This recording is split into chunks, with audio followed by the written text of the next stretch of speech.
তত্ত্বাবধায়ক সরকার ব্যবস্থা ফেরাতে করা আপিলের উপর পরবর্তী শুনানির জন্য আগামী রবিবার দিন ধার্য করেছেন আপিল বিভাগ। বুধবার প্রধান বিচারপতি ডক্টর সৈয়দ রেফাত আহমেদের নেতৃত্বে 7 বিচারপতি পূর্ণাঙ্গ আপিল বেঞ্চ পরবর্তী শুনানির জন্য এই দিন ধার্য করেন। পঞ্চম দিনে বিএনপি মহাসচিব মির্জা ফখরুল ইসলাম আলমগীরের পক্ষে শুনানি করেন অ্যাডভোকেট জয়নুল আবেদিন। তিনি আদালতকে বলেন, তত্ত্বাবধায়ক ব্যবস্থা বাতিল করে গণতন্ত্র ধ্বংস ও মানুষের মৌলিক অধিকার হরণ করা হয়েছিল। বিচার বিভাগ হচ্ছে guardian of the constitution. Power of the guardian can not be shifted to other place. এবং শুধু তাই না, যে সুপ্রিম কোর্টের এই ক্ষমতা রাজনৈতিক উদ্দেশ্য প্রণোদিতভাবে কোনো দল, কোনো ব্যক্তি, কোনো গোষ্ঠী ব্যবহার করতে পারে না। সেইটাই আমি আপনাদেরকে দেখাবো। এবং সেই জন্য আমি মাইনরিটি জাজমেন্টের যারা ওপিনিয়ন দিয়েছে সেটা পড়া শুরু করেছি এবং মেজরিটি শুরু করেছি। এবং যে ভবিষ্যতে এই দেশে মারামারি হবে, কাটাকাটি হবে, হানাহানি হবে, কারণ হবে এই জাজমেন্ট।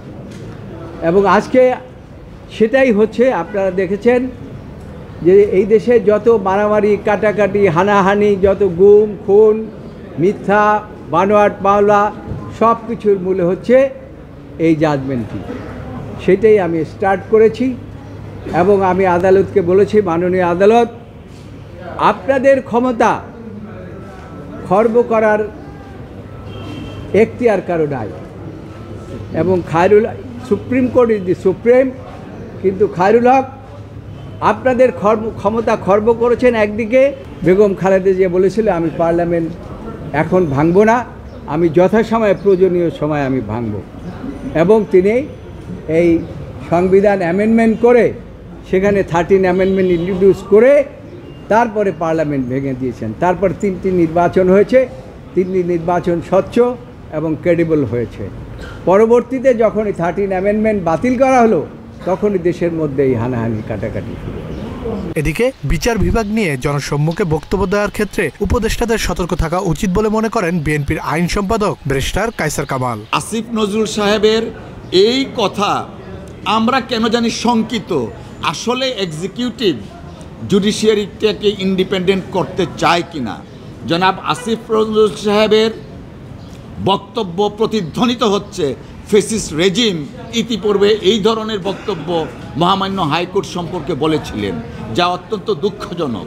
তিনি আইন উপদেষ্টা হিসাবে ওনার খুবই চমৎকার একটা প্রিভিলেজ পজিশন।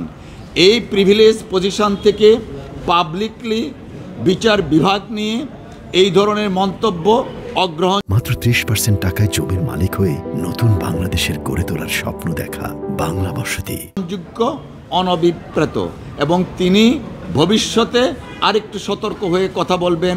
আইনজীবীরা সেটা অনুরোধ করছে এবং বিশ্বাস করছে। এক্সিকিউটিভ থেকে যখন বিচার বিভাগের ব্যাপারে এই পাবলিকলি কথা বলে, তখনই তো বোঝা যাচ্ছে যে বিচার বিভাগ এক্সিকিউটিভ বিচার বিভাগকে নিয়ন্ত্রণ করতে চায়। এইটার জন্য তো আমরা এই ফেসিস্ট হাসিনাকে বিদায় করি নাই। আমরা চাই এক্সিকিউটিভ তার ফাংশন করবে, জুডিশিয়ারি তার ফাংশন করবে। অন্যদিকে সাংবাদিক দম্পতি সাগর সরোয়ার ও মেহেরুন রুনির হত্যা মামলার 13 বছরেও তদন্ত প্রতিবেদন জমা হয়নি আদালতে। আওয়ামী লীগ সরকারের পতনের পর অন্তর্বর্তী সরকারের অধীনে নতুন করে আশার আলো দেখছিল এই মামলার বিচার। তবে 23 অক্টোবর টাস্কফোর্স আরো 6 মাস সময় চায় তদন্ত শেষ করার। এতে করে হতাশা দেখা দিয়েছে নিহতের পরিবার ও আইনজীবীর ভিতর। এক বছর পরও এবং এই যে একটা উচ্চ ক্ষমতা সম্পন্ন টাস্কফোর্স গঠন করে দেওয়া হলো এবং তাদেরকে যে খুব কঠিনভাবে সময় বেঁধে দেওয়া হয়েছিল, তারপর আবার 6 মাস এবং তারপর আবার 6 মাস সময় দেওয়া, এটা খুবই হতাশাজনক। এবং আমরা আসলে যে আশা ছেড়ে দিয়েছিলাম আগে এবং 5 তারিখের পর যে আশাবাদী হওয়া যে আমরা বিচার হয়তো পাবো, অ্যাটলিস্ট অন্তত একটা আশার আলো দেখতে পাচ্ছিলাম, আমার মনে হয় সেটাও আসলে এর মাধ্যমে অনেকটা শেষ হয়ে গেছে। ফোর্স আমার খুব নিবেদন থাকবে তাদের প্রতি, অনুরোধ থাকবে তাদের প্রতি, পরিবারের সদস্যদেরকে ডেকে তারা এই তদন্তের অগ্রগতি সম্পর্কে একটা বৈঠক করে তাদেরকে অগ্রগতি সম্পর্কে অবহিত করা দরকার, যেন তাদের মধ্যে, আমাদের মধ্যে, আপনাদের কারো মধ্যে এই ব্যাপারে যতটুকু ফ্রাস্ট্রেশন আছে তা কিছুটা হলেও মিনিমাইজ হয়। এবং এটা frustrating for everybody, not only for lawyers but also for family members, এবং অন্যান্য যারা আছেন সাংবাদিক কমিউনিটি, তাদের জন্য এটা বেশ হতাশাজনক। ফলে আমি মনে করি অনেক লম্বা সময় পার হয়ে গেছে, প্রায় 13 বছর চলে গেছে। এখন আমাদের উচিত হবে তদন্তকারী টাস্কফোর্স যেন পরিবারের সদস্যদেরকে ডেকে ইমিডিয়েটলি বসেন, তাদেরকে ইনফর্ম করেন যে কোন লাইনে জিনিসটা অগ্রসর হচ্ছে, কতটুকু অগ্রসর হচ্ছে।